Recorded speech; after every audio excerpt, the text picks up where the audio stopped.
gens à Moukili, au lieu de s'attacher plus à la spiritualité oyé par le Saint-Esprit. Pour la que politique, un homme, un ministre de Dieu ne peut pas faire la politique. Si vous avez une la science, pour vous exercer, Dieu s'en fout des études au mouton à sali, on a besoin d'utiliser. Ils ont la science politique. Ils ont l'économie. Ceux qui nous ont bengu à pécio sainte, à pécio mission accomplie, hier à cause s'en foutre. C'est comme vous bien. Alors on va pour ça la science politique, aux ministres de Dieu qui naissent à la politique. Non. Quand on va dire non, la politique, il y a Congo, il y a Afrique. Mais c'est faux. Ce sont les Américains, les Français, les Belges. Ce sont eux qui nous colonisent.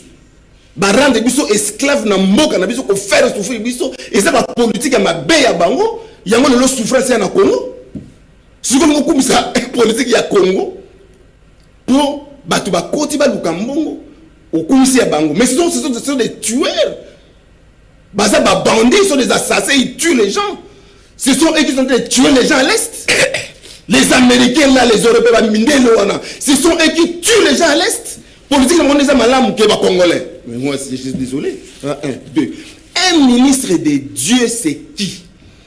Un ministre de Dieu, c'est celui à qui Dieu a choisi, Dieu a mis à part, et il lui a donné une mission bien précise.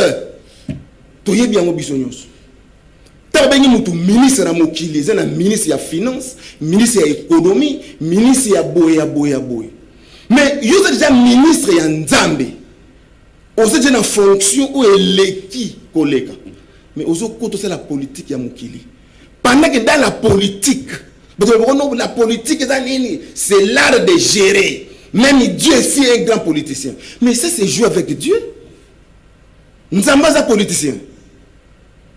Nzamba est mon prophète. Nzamba est la politicien. Nzamba est tellement somme à cause de la politicité et à cause de la politique. Parce que Nzamba est la colonne politique. Colonne politicien. Aza li colonne nyonso. Quand Nzamba comme c'est politicien, ils ont diminuer Nzamba. Na kati ya politique, soko kena nzoto oko tambola kaka neti ba païen o bazana kati ya politique, o bazana kati ya gouvernement bazo ba million. Ba ministre ba ministre dit ba ko la politique parce que eux aussi bazo tambola na poste ya mbongo. Ba ke de côté na ministère pour bango ba yiba ba lia ba million, bazo non biso to kota comme to za bato nzambe to ko tambola to ko diriger mboka na justice to ko yiba te. Mais c'est faux. Parce que dans la politique, il n'y a pas la justice. Dans la politique, il n'y a pas la justice. Un ministre de Dieu, Azamutu Oyo, l'Esprit du Seigneur est sur moi et il m'a oint. Dieu t'a oint. Pour faire quoi? C'est pour annoncer son évangile, délivrer les captifs, faire du bien. L'Esprit du Seigneur n'est pas sur nous pour faire la politique, non. Parce que nous sommes au-dessus des politiciens. Ceux qui politiciens à quelle gauche, à quelle droite, pour encadrer par la parole de Dieu. Si vous avez un côté na kati, nani oyo ko corriger ba politicien wana. Bon, quand tu peux sa lumière. Bango baso bazaka na ténèbres. Yo côté na bango, on met lumière. Oh mais ma lumière, mais oui, mais lumière. Na kati ya politique na lobango. Biso na makambo na kati na Bible. Alex na kati na Bible pour la politique c'est l'art de gérer. Alex na kati ya politique na kati ya Bible. Bino moderne bino c'est la Bible. Mais oui. Alex place au que non la politique c'est l'art de gérer. Alex na Bible. La politique c'est l'art de gérer. Mais David ce n'est pas dans la Bible. David. Tu vas citer par là. Voilà, David ba servir au tanga wana bazala bana ya Nzambe. Bana ya Nzambe ba kosa la politique. Bana ya Nzambe bakosa la politique. Okosa la politique. Akosa la politique. Bakosa la politique. Est-ce que bilomi balende te? Non. Parce que tous les yemo na kati ya conscience. Balende mona bisote. Mais yene ngazana yebiti. Bilomo le kibiso. Un ministre de Dieu, c'est celui qui a déjà reçu un mandat auprès de Dieu. Mission na yé ezali ya ko prêcher la bonne parole. Ya ko préparer batu pour l'enlèvement. Mais il y a un côté, donc, par exemple, dans la carte de l'église, ceux qui pasteurs dans la palou, bandimine dans la IDPS, bamoussou dans la carte de PPRD, parti au balobi à l'ongoli bana. Bah, Bon, si vous, yo pasteur, politique, parti politique, et ça course au pouvoir. Bah ouais, au pouvoir, si vous pouvoir, il faut comment regarder. Si vous, yo pasteur, on sait la nenge nini, n'a pas ta palou, n'a pas ta PPRD, yo ça mouta IDPS.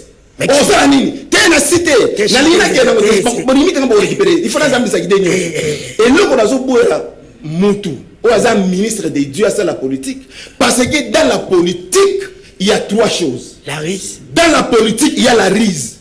Maïele Mabé. Dans la politique, il y a la trahison. Dans la politique, il y a le sang. Merci. Si vous avez ministre de Dieu continue sur la politique, pour y verser santé. Pendant que les Américains, les Français, les Congolais. Merci, pasteur. Nous avons pour encadrer, nous avons merci. Batambola na justice pour nation à la élever. Merci, prophète Bijou Mopina. Je crois mettre Chika en tant qu'homme spirituel, bande comme ça, pasteur. Pasteur, oui, à l'objet, un homme de Dieu peut faire la politique. Pasteur, oui, monsieur, à l'objet, un homme de Dieu ne peut pas faire la politique à Zalikolo.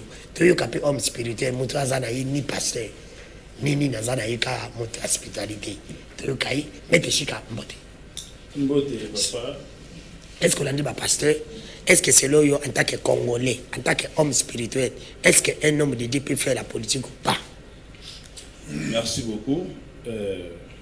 Premièrement, dans la spiritualité, dans la mouvement et kémitisme, où il y a la juste vérité, et total à Ramarambu, mingi intérêt à la spiritualité. D'ailleurs, la création, il y a être humain. Déjà, l'être humain moroté est très supérieur que les sociétés. Néanmoins, dans la spiritualité, il y a une partie énergétique où Nzamba charge à Ramontou. Donc, Nzamba peut se ramonter dans mon tout. Capacité énergétique n'est pas différente. Même sur le plan physique, tout le monde est joueur ou athlète ou qui m'embangu que les cas au Moussou parce qu'il y a une énergie plus que les cas. Alors, tant que chacun de nous a une mission par rapport à la réincarnation, il y a une orientation et Nzamba Pesaka. Alors, n'est pasteur Azolobela, pasteur Bijou Mopile Azolobela, ministère de Dieu. Bon, on a habité chez Nzamba à gouvernement. Parce que pour nous, pour la ministre, il faut dans la carte gouvernement. Lui parle du ministère, c'est pour ça qu'il y a un gouvernement. Il y a un bâti. Donc, bon, on a évité. Bateau Bakei, une classe kilométrique, vous avez très bien que Tokoki jamais cause à la ministre sans pour autant gouvernement à la su. Hermès le trismégiste a lobby, tout ce qui est en bas est semblable à tout ce qui est en haut. Donc, et Nicolas Xake, Makambo, tout le monde a un assez, il fait semblable à haut Pézali, Nicolas. Donc, il faut les alara rendre. Donc, dans la spiritualité, Moutou, à quoi il s'allait, il semble capable. Peut semble bon. Le gars là devant personnage, personne ecclésiastique, pardon, pasteur, tu rejoins nous, tu interroger un peu Biblia. Dans cette histoire, il y a Joseph. Donc il y a une Joseph, ils allaient dans Genèse 37 jusqu'à histoire de 34 et 37 et jusqu'à 35 et 50. Je là très bien que Joseph azalaki na bandeko nae. Bandeko nae bazuye batekiye. Côté batekiye a en Égypte. Tant en Égypte, Nzambe a sali ba miracle partout et azalaki. Il s'est fait que Joseph a eu kokutana na Pharaon. Azalaki président n'importe quoi. Alors le président a eu le kanaba passage où azalaki un peu mystère et pas na ya ko jamais ko expliquer en et présenter Joseph. Joseph a expliqué qu'est-ce qu'il faut faire. Alors, en réalité, c'était quoi? Joseph a montré bien que dans 7 ans, Égypte est Romata. Et puis, dans 7 ans, après 7 ans, Égypte est Sanini et Kouya. Alors, pour Kouya, il faut que ça l'anine.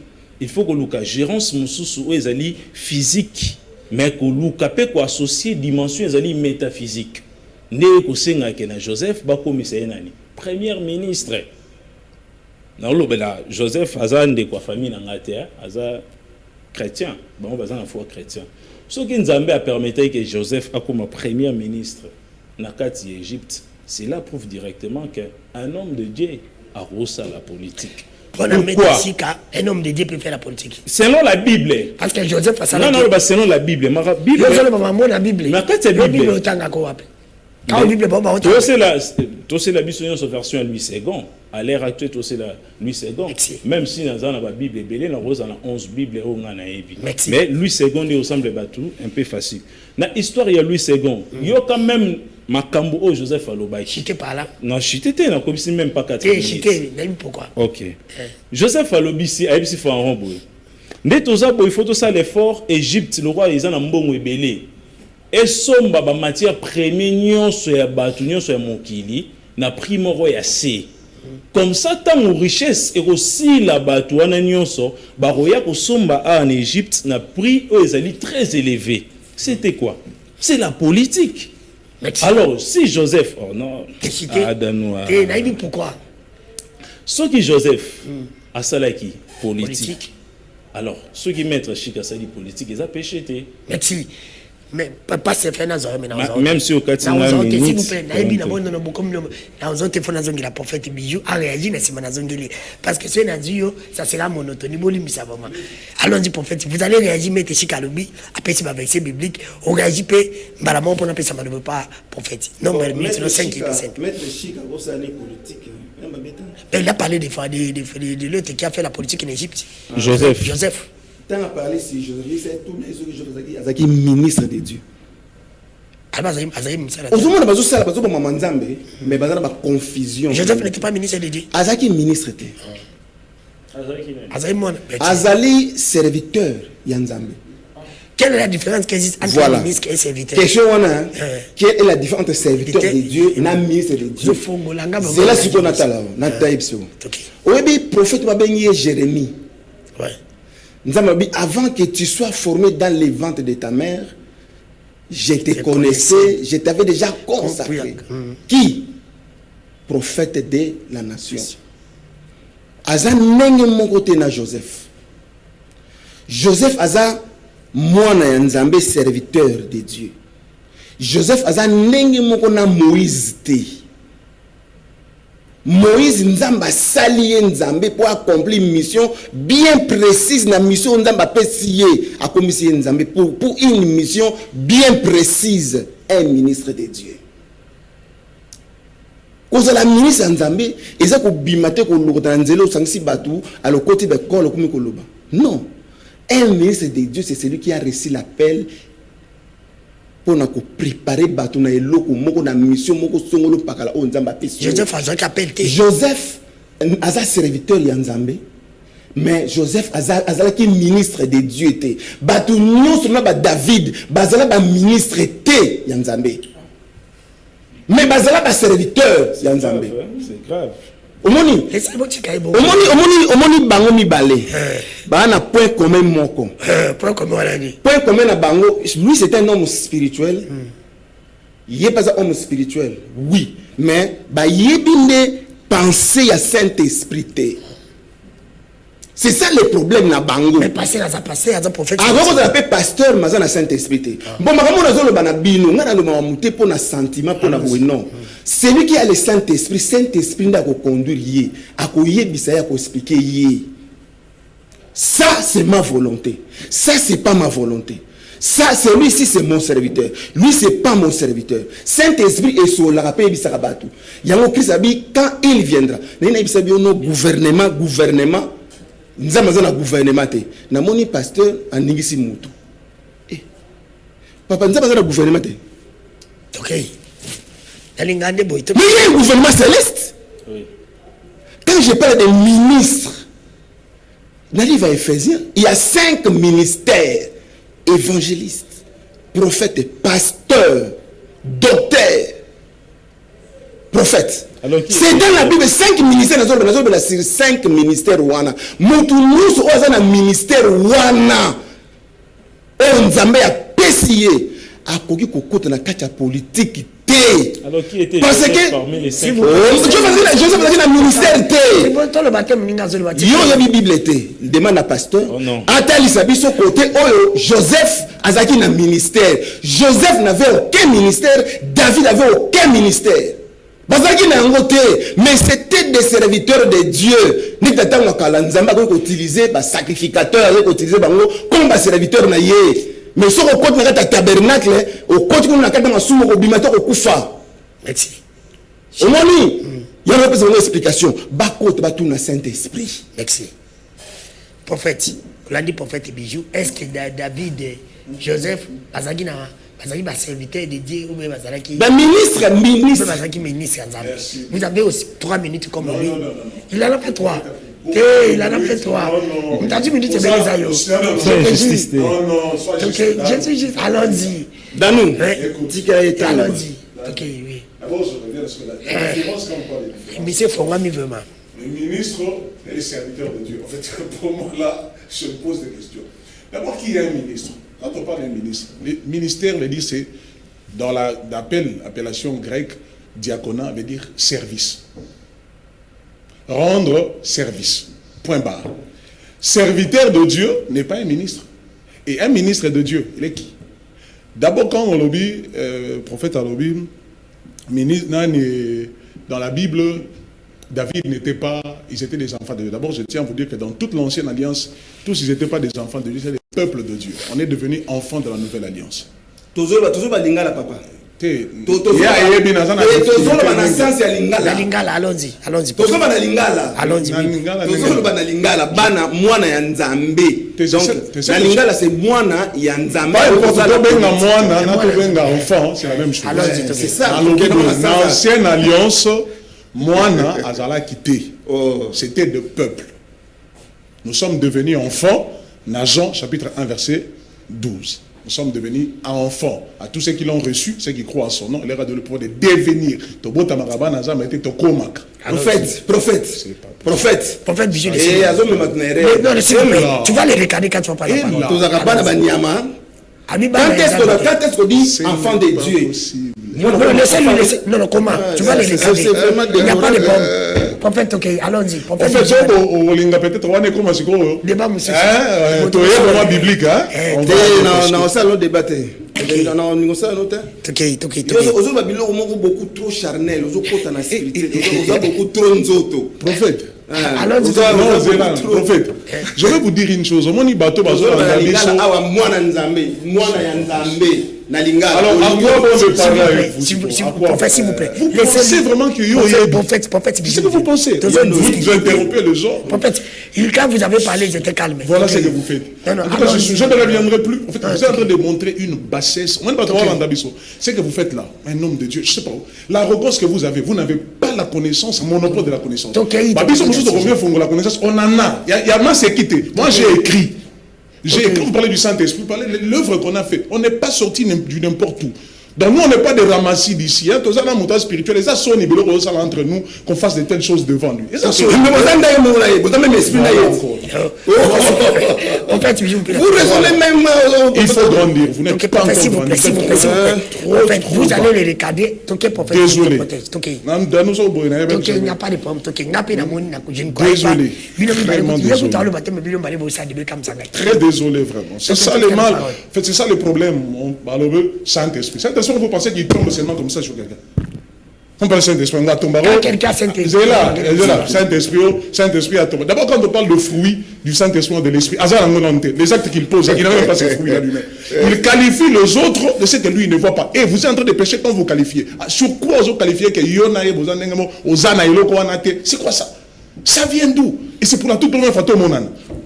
Ça c'est quelle façon de faire? Toquez la parole. Pour plaire banana yo, bato bazo landa yo, la ksaba ngobota nenge nazalaki. Nga biloko wana nazalaka nango te, je passe à la télé quand il le faut. Et quand je passe à la télé, lui il sait, je passe où. Et quand je parle, na yebini nazo parce que la spiritualité, l'intelligence compte. Si on le bien intelligence, l'intelligence compte. Dieu connaît les études. Quand le Saint-Esprit. Hein? Dieu n'a pas étudié. Il devait étudier où c'est lui le créateur. Mais qui a dit ça? Qui était Pierre? Qui était Luc? Qui était Matthieu? Paul? C'est quoi ça? Il y a un monde qui est Saint-Esprit. Vous pensez que Saint-Esprit là, il vient comme ça? Oh, c'est quoi ça? Jésus même a choisi les gens capables. Et Zalakate, c'est une personne. Asie est l'autre côté, c'est une personne. Ah non, quand tu vois, parce que la question est une autre, ton père de minute. Prophète Bijou, s'il vous plaît. Moi, je ne peux pas qualifier dans son son. Ce n'est pas de mes habitudes, c'est pas ma nature. Je ne qualifie pas les gens. Non, je ne qualifie pas. Je ne peux pas qualifier. Je vous demande avec vous. C'est de l'orgueil des ânes. S'il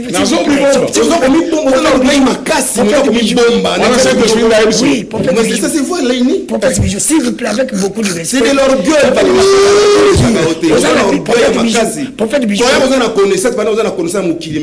Merci. Vous avez biki comment en fait vous avez la connaissance il y a qui met allons-y. OK, il a bien. Avec beaucoup de respect. Tika est pour poser en qu'on ça m'a étonné. Ça m'a étonné. Le frère ici, non, je ne peux pas le traiter. Le frère ici, il est entré même dans la Bible que lui n'utilise même pas.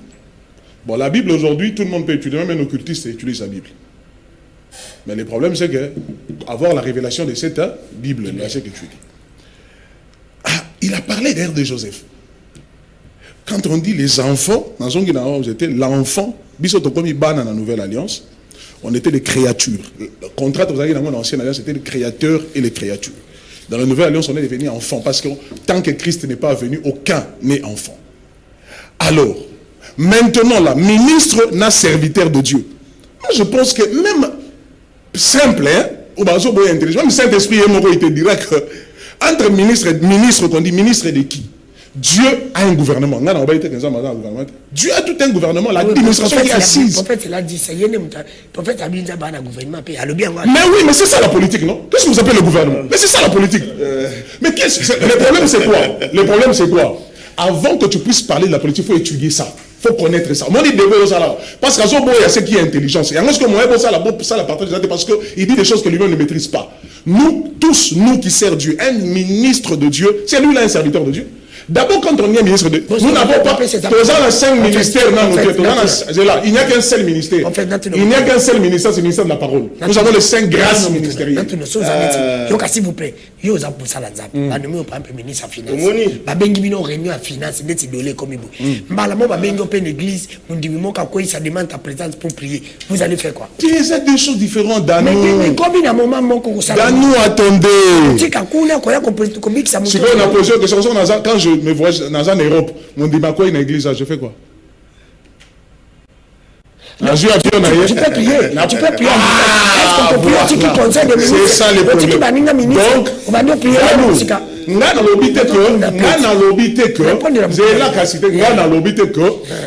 J'entre dans le gouvernement pour travailler. Mais j'ai étudié. Condamné à l'université pour la science politique. Voilà. Nous, les ministres de Dieu, écoute, si l'occasion est donnée, moi je dis pas moi. Il est également à Zana place à soutenir parce que la façon que est-ce que bien? C'est parce que moi j'ai dit. Moi j'ai dit faire la politique ici chez nous, la manière dont la politique se fonctionne ici au Congo. Mais il n'y a pas le politique, mais exactement. Nous on est au-dessus. Je t'avais dit l'autre fois dans l'église est au milieu du village, l'église est à la mêlée. L'église est à l'icolo. Donc l'église peut être au milieu. Le problème à côté vérité ça. Mais c'est ça que j'avais dit. C'est la vérité. Parce que la vérité qui est le suprême. Donc là, pour la compréhension, je ne sais pas. Peut-être, c'est un peu ça. Écoutez, nous avons relancé. Écoutez, Naba, apôtre que Dieu, le Seigneur a choisi. Nous avons les apôtres de l'agneau et l'apôtre de l'esprit. Tu vois quelqu'un comme Paul. Paul a beaucoup écrit. Pourquoi? Parce que Paul était un Romain et il était juif. Attendez, Paul a écrit parce qu'il était intelligent. C'est pas que s'il n'y avait pas l'intelligence, on ne peut pas aussi écrire ça. Est-ce qu'il veut dire que quand on sert Dieu, on doit inscrire de l'intelligence? Ça, c'est quel raisonnement? Le Saint-Esprit lui-même est là. Le Saint-Esprit lui-même.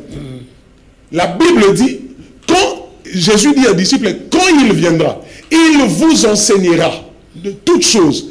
Et l'enseignement là, nulle part de Genèse, Apocalypse, l'Éternel a dit à quelqu'un que la politique est mauvaise. Des deux. Il n'a jamais dit à quelqu'un qui étudie. Donc, ce qu'il veut dire, tous nos enfants qui sont de faculté de Sciences Po, qui seront, d'autres Dieu va appeler demain comme des pasteurs, passent au diplôme qu'ils ne servent pas. C'est-à-dire, vous voulez dire aux gens, d'ailleurs, ce qui est encore plus grave, les pays que nous sommes ici, et le monde, elle est gérée par la spiritualité. Et dans cette spiritualité-là, les hommes de Dieu peuvent, nous sommes là pour orienter ces gens-là. De la même manière, quand nous sommes bons, ceux-là qui ont l'occasion d'entrer dedans, ils doivent entrer. Quand tu ne connais pas, d'abord, c'est quoi la définition claire de ce qu'on appelle la politique? C'est comme ça que tu vas parler que du Saint-Esprit, sans pour autant maîtriser les matières. Donc Joseph était exactement ce qu'il a fait en Égypte. C'était par la volonté, mais c'était toute l'administration politique. Et il a été nommé qui? C'était par la volonté divine pour que Israël prenne l'occasion de sortir. Merci. Maître Sika, vous avez aussi la parole. 3 minutes. Vous regardez le prophète Bijou, là, on a prophète Bijou. Merci beaucoup. Faux prophète. Non, tout le monde est vérité, et ça qui est meso, ils allaient pembe, jamais non, mais ça ils avaient. Parce que mes souvenirs du monde mais c'est allaient pembe. C'est ça la vérité. Donc, prophète Bijou, na vie, dans la spiritualité, que mit tolobara, so lingi ko kende mbangu, faut kende yomoko. Mais so lingi ko kende musika mingi. Faut kende na batu, faut za ensemble. Peut-être idée na yo ozanango, ezanango malamu, mais yango wana te romema yo musika. Ngai na koyebisa yo. En dehors il y a Bible. Pour toujours voir na ba verset ba Bible toujours tanga ba livre, mais tout ça la pe ba recherche. Nga za Bible na mutu. Naza la Bible na mutu, ça l'explication monte na Bible mutu ko expliquer ngai te za te. Et puis na bi tous les Bibles. Et ça a une Bible à Satan à Tanga, toute forte union c'est Bible, ils ont apocryphe tout. Dans un bon chercheur. Alors, na histoire d'abord, il y a Bible, tous les personnages ecclésiastiques, ça la politique. Dans le Bible bien, tout. Et puis c'est même Moïse. Mais Moïse a fondé les bisous empire, les autres même Israël, selon les écritures bibliques. Même si il y a combien de terre promise, parce que l'OEP, ça ne pas naé. Alors, ceux qui montent à réussir loi, automatiquement, il est qui? Il est roi, il est pharaon. Moïse n'a pas Israël, selon les explications de la Bible. Azaki déjà n'a. Azaki montou oiseau représenté Nzambe na katiwa. Azaki montou oiseau représenté Makambunyoso. Que ça la politique et pas un homme spirituel, ils ont ma bête. Mais applicabilité na yonde sezama bendelo comme mabe Nzambe azana posate pour muta servir fatika la na domaine wana okoki kozala pe au servir Nzambe mais ozano charpentier histoire ya Christ tozomona bien na kati ya Bible Christ akoki pe osala le côté mais na livre ya Marc 6 ezako expliquer biso très bien que tombe luka un charpentier. Bah, tu vas jouer bisa montu wana que non, mais moi na Marie Jésus-Christ a charpentier à ça la misala wana. Si même Christ a qui Dieu a quitté qui a s'est incarné physiquement à Zoaki moi qui bo montu pour à ça la pratique même il y a que un charpentier. C'est la preuve directement en dehors de la spiritualité au service Nzambe montu ko ça les lots comme sous pas servir nation. Suite aux juifs montu roi Salomon. Akutani na kaya des femmes moko mwana ya kufi moko mwana za vivant a appliquer loi ni appliquer ki loi est normal abi non tozwa mbeli to kabola bana o mibale asali sondage ayeba ke nani arozana ker o ezali ya kibo mama nani ozana ker ya kibo mama te pona ayeba ke ntali wana asusala ngona suna qualité ni po pesa ki ordre ba boma batu. Ceux qui paient, ba maman na nyos bandima qui mona na palinga za la yo katana, alinga pas za yo kufa parce que yanga bo maman na pouvoir ordre qui Abraham Nzamba tenté même plus loin, il repé c'est même épée au bo maman na nae. jusqu'à ce que Nzamba ata la foi na ye Nzamba roko comme ce président de la République juste pour ata la bondima na ye. Ce n'est pas dit que ndenge motu par exemple on a président de biso lelo a président de la République a koyé ko ça il a jamais Nzambe. C'est la raison pour laquelle au monde que président a entouré na ba pasteur maza ko échouer pas na ba pasteur le roi pasteur Bijou pour expliquer makamama la montée. Il faut expliquer très bien que Nzamba za na likolo na se awa yone mutu za na parole divine au transformer matière. Parce que Nzamba rolongwate na mapapuna ba ange ba kiti awa po ba joa forme au moro boye ba banda ko expliquer biso non tant neza di susté. Nzamba non ngana lo ba ka te miste o kata le bébé le vole ba ka bo Nzambi la allons-y. Donc 30 secondes. Bon. Pour chiter, il faut que pasteur rebelle apprendre la spiritualité. C'est la raison pour laquelle nous avons plusieurs églises et puis comédies basées belé. Pour Montu Oyo Azali, par exemple, l'histoire il y a Luc. Luc Azaki docteur. Un docteur est un politicien. Faut un docteur qualifié. Un docteur c'est un politicien. Pourquoi na kati ya gouvernance na biso bazwa ba docteur? Un docteur c'est un politicien. Mais Luc a premier acte des apôtres o yazotanga kuna. A premier pena livre Luc azaki politicien. Paul nenge prophète autei koloba ibo Paul azaki ne. Azali politicien. Ande isiko ko persécuter ba tant que qui. On est un politicien. Merci. Donc, nous avons c'est la montuion so à qui il veut à la grâce. Merci, prophète Bijou. Il n'a pas besoin de minutes. Il y a des choses qui sont là.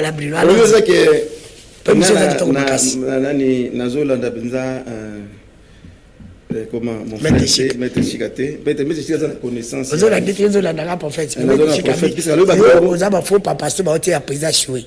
Et puis, qui t'a dit que Félix le président Félix a échoué? Qui t'a dit ça? Non. Donc, on est bien là. Si on va la passer Bijou, prophète, Félix a échoué. Félix n'a pas échoué. Il n'est pas encore trop tard. Non, il n'a pas échoué. Ne dis plus ça. Hein? Là, il y a un prophète, alors qu'il y a Tanga, à cela livre. À comment va livre? À comment va livre? Mais vous n'avez pas comme un livre d'intelligence terrestre qui est en Zambété. Alors, tu as dit awa apôtre Paul a comment qui va livre parce qu'il y a tanga qui mingi. Te apôtre Paul a tanga qui mingi yo kangai. Mais apôtre Paul a dit que bouma batu magasin na connaissance tanga mingi a dit que bouma batu. Mais tanga kutona ki na Nzamba PC Saint-Esprit sa vie a changé. Il y a une PC capacité wana ya rosala ba livre. Tango batangi sa ki apôtre Paul na yebi apôtre Paul batangi sa ki Moni n'était pas de l'eau oyo à travers Dieu dans l'imitation de la Saint-Esprit. Pour nous monter dans le Saint-Esprit, il faut toucher. Vous comprenez? Nous devons attendre ça kabatu. Et à la Saint-Esprit d'attendre ça kabatu. Dans nous, Saint-Esprit qu'on attend ça ngai si maya mutu. Mais c'est le Saint-Esprit. Ils ont mututé. Apôtre Paul, azaki na mayele yanga komi oui parce que a recevoir que Saint-Esprit. Pour na bango, ils ont manque ya Saint-Esprit, ndeba o tâtonner, wana 1 2. Na ki na esuna, peut-être bango bazo comprendre té. Na me expliquer bango. Tout le monde est serviteur de Dieu, mais tout le monde n'est pas ministre. Si vous voyez à ça, à ça professeur, à ça ba livre, à ça la différence, il y a ministre de Dieu na serviteur. Or ministre de Dieu automatiquement c'est serviteur. Pharaon, fils serviteur de Dieu. Pharaon. Tant aux hommes, tant au coup, on rappellera, il me a ça livre. Yebisa Pharaon, fils serviteur, Yanzambe. Pharaon, il fit serviteur de Dieu. Azaï serviteur Nzambe a utilisé qui comme instrument. Pour accoucher la makamounaye, l'autre côté de l'église. Comme un instrument. Donc, on a un serviteur, et ça un instrument où Nzambe a utilisé. Moïse, serviteur Nzambe. David, serviteur Nzambe. Moïse, a serviteur Nzambe, pas un ministre de Dieu.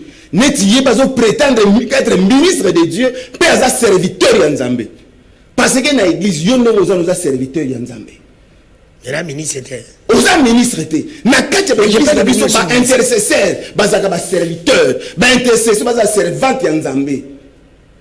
Mais nazo comme muto sala ba livre, azo koka ko sala ngote eza bazana ba problème ya Saint-Esprit. C'est le problème du Saint-Esprit. Au mona mutu ama yele tellement mingi, mais Saint-Esprit quitté lié. azo kokate parce que ça lui manque le Saint-Esprit. Eza ka ndenge moko na ba branamiste. Exactement na ba branamiste. Et batiki nzela ya Christ. Ils sont branamadi. Puis baza na orgueil, bazo mona ke bangonde, baza au-dessus de la doctrine nyoso. Pendant qu'ils sont dans l'erreur, ils sont dans l'idolâtrie. Quand quelqu'un a le Saint-Esprit, avant ocha ba statue dans l'église na bango yo mundele moko boye o yende Jésus. Avant ça la montée, mais bazo ndi ndimi si ba tu belé. Et là ça la bon zani, ils ont manqué Saint-Esprit. Au moins il y a zolo ba asala ba livre. Pour nous ça ba livre pour édifier bateau et préparer bateau dans nzela. Il faut Nzambe à soutenir livre par le Saint-Esprit, à soutenir l'intelligence na Saint-Esprit pour ma vie. Sinon et kozala bien pour na mokili. Bateau balia bien, balata bien, batambola bien. Nous on a contredit. Mais pour bateau bazwa la vie éternelle, il faut intervention. Il y a Saint-Esprit. Maître Chika, c'est un homme spirituel. C'est un homme spirituel. Mais dans le sens, il y a ma bé. Mais c'est un homme spirituel. Parce que Nengazana ne peut pas changer ma cambou. Parce qu'un homme spirituel peut changer des choses. Il nous reste 5 minutes. Vous avez une minute pour conclure. Mettez ici, je commence par vous. Allons-y. Normalement, merci. Bon, on est juste. Binozinga, un prophète à Koloba, au-dessus affiche, deuxième affiche, on a tindé la culture na Simanaï, quand il va parler. Où est-ce qu'il y a bango? Première affiche, il y a deux. Au-dessus sur mon corps. Allons-y, mettez. Merci beaucoup pour l'invitation. Ouais, il y a avis à prophète Bijou Moupila, qualification où il y a sali. Néanmoins, on a dit qu'en réalité, il y a bon côté. Alors, pour clôturer le sujet de Lelo, même si vous êtes docteur, même si vous êtes militaire, même si vous êtes policier, même si vous êtes doctrine,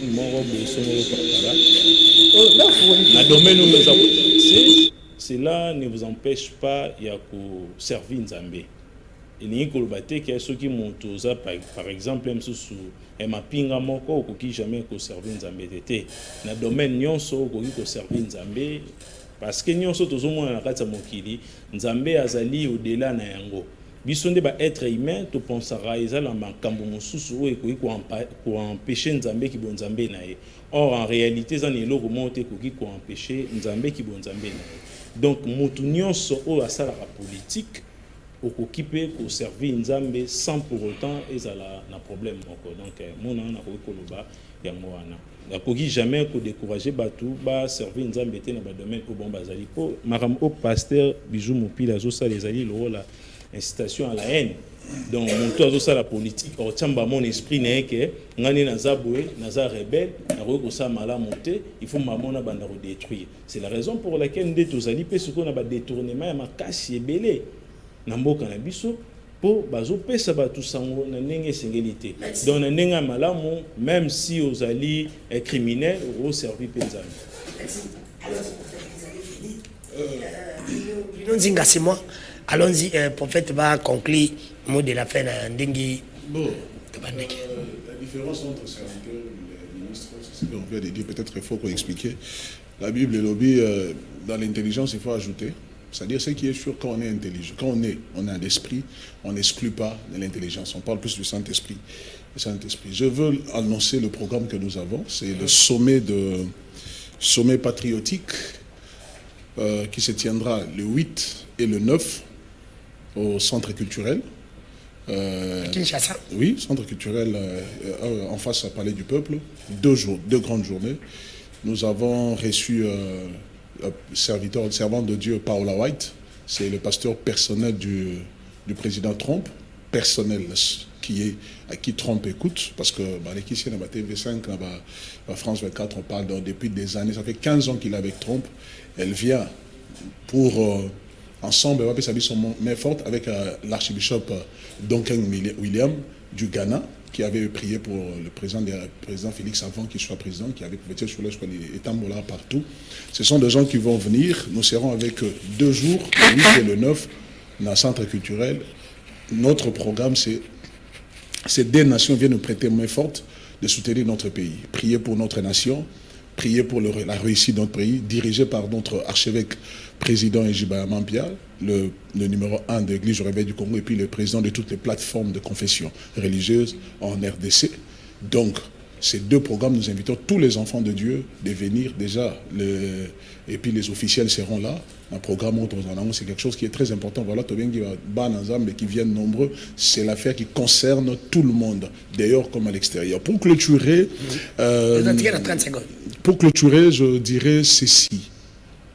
Vous savez, prophète, je viens d'écouter ce que lui a dit. C'est vrai que bon, il dit la Bible, on parle de version. Et puis de Bible, lire c'est différent et comprendre. Parce qu'il y a la différence entre lire et interpréter, lire et comprendre. Il n'y a que, exactement, pour comprendre la Bible, il faut réellement que tu sois rempli par le Saint-Esprit qui puisse réellement te donner. Quand vous parlez plus, je ne sais pas si l'Église nous a liés sur le Saint-Esprit. Moi, je crois que la vie, c'est lui que nous recevons, c'est Christ.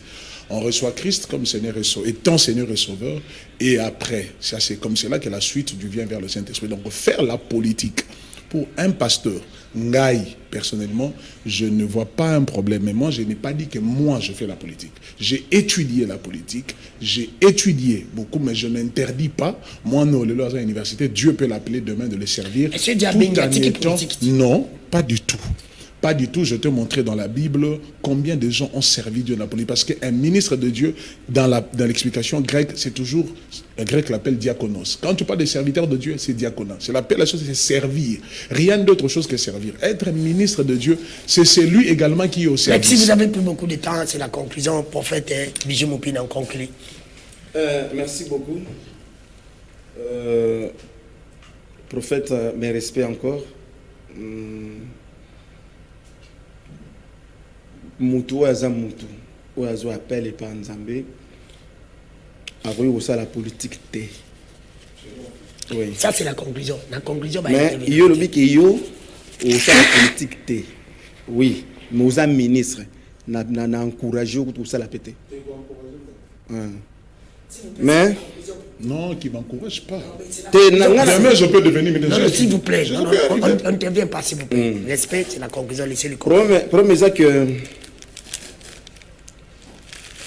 Bato Mokili, Bazo Monae a Mayele, effectivement, Azana Mayele a Mokili, mais Mayele a Ndambe, par le Saint-Esprit, Ndéate. On a rôle Bayangwana, mais Nazana est logo Mona Sengaï. Sengaï. Aluka Sije Moko. Oye. Azo maîtriser. Ngana oye bangote. Tu as pessinga yango, mais oya maîtriser. To kutana en la télévision. Ils ont défité. Mais to développer Sije oyaye. Tellement il est très intelligent. Alors bien, ngana rien. Non, il n'a pas dit ça. Bon, voilà. Il a dit. Permettez. On les a demande. Les a demande. Si je oya maîtriser bien ma bon, ça va. Merci. Partager. Merci. Moi, merci. Moi, je vais chercher un sujet. Je vais passer par le bébé. On a un sujet dans le sabinoté. Tokuta na ngona plateau. Na ngona sabinoté, tokuta na ngona plateau. Je vais demander va passer par la ninga boza tellement ébélé, boza ko benga ngai, vous avez aimé l'émission. Merci n'a pas pasteur, vous avez acquis la maîtrise na souka émission vraiment j'ai aimé. Vous avez ça l'entendre bolé qui c'est vraiment que vous êtes des hommes de Dieu. Pas pasteur va benga ébélé vraiment. Je vous remercie tous ça qui en direct. La rediffusion de cette émission va intervenir aujourd'hui à minuit et jeudi na 16h. Jeudi na 16h. Nous avons payé la chaîne na biso mususu. Tout la ndaka payé la chaîne na YouTube. Merci na Blino Nzinga olanda ki biso. Merci na mon papa kuna na identification na ane na musala malamu za ko sala papa Léo. Je te salue parce que ça homme de Dieu za ko sala valeur. Na la senga même na tata mokonzikolo atombola yo. Si il va monter. Il va monter. Léon va monter. Nous avons sala musala malamu pour la nation. Merci. Les gens singo bilambaka na pesi. Merci na Jina Ningeti. Merci na général Kasongo Kabuki. La personne qui est belle, place aux accords, la mission, merci à l'ancien ministre du tourisme, moi na mboka Didé Pamba, je te salue vraiment pour la musala sali médecine moto a remplacer Alingeti sala musala malamu ndoza ko sala sous silence mais ils ont payé par résultat pour na Congo ba mibi bazana ne belé ata moto a dirigé toilette na Congo ayiba na Congo moto tout ata moto a dirigé a venir pendant 1 minute la ndaye ayiba donc bimbaté o lekeka sola kopola pour la nini moyibi médecine bandeko nyonso bolinga médecine agence intika médecine mama je lui botte tout ça kolanda biso en direct na ndako na moni message na merci na agence intika na matadi médecine na bino nyonso. Je voulais un peu finir cette émission 1 minute de comprendre pardon naza kolobelo koyo eza pona province na ngai ya Mai-Ndombe na moni bandeko ya Mai-Ndombe belé ba bengi ngai lelo ba fingi ngai baso baza ko encourager ngai. Je voulais tout simplement vous dire ceci, naza journaliste, je n'ai pas de problème avec vous mais je parle de mon pays et de ma province. Na onga na yebi, ceux qui va suspendre gouverneur titulaire d'office, son vice de mutakosa l'intérim. Wana ngana classe ngana tangi yango wana. Le vice remplace le titulaire kaka en absence na yi. Il est là pour le remplacer dans son absence. Onga na yebi yango wana. Alors, c'est normal. Yango na za koloba ke ngai loko na boyibo. Ceux qui boza koloba logique que va suspendre le gouverneur. Ne pensez même pas à Moutou Nabino qui va organiser l'élection. Vice n'a qu'à jouer intérim. Mais le gouverneur de la province à Mai-Ndombe ne mérite pas de diriger. Il ne connaît pas, je l'ai dit à la télé, j'assume. C'est monsieur là-bas est nul. Il est nul. Il ne peut pas diriger cette province. C'est ça mon combat. Ce qui m'a dit pour ça, le gouverneur, il va faire ça, mais lui, je ne peux pas le soutenir parce qu'il est nul. J'ai dit et j'assume. Je m'arrête là tout le temps.